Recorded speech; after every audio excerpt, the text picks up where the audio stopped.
Hey everybody, you're on the GeekBox YouTube channel. Today I will tell you how to turn on TV on with Roku remote app.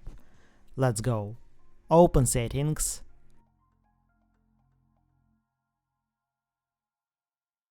Network. About.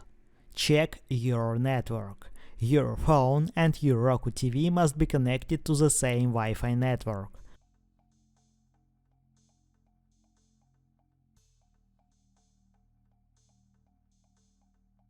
Open App Store or Play Store.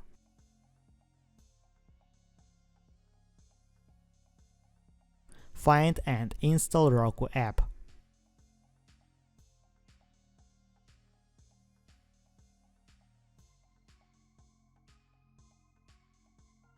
Open Roku app. Select your Roku TV. Use power button. That's it. Now you know how to turn TV on with Roku remote app. Thanks for watching. Please like and subscribe to the channel. Good luck and see you soon.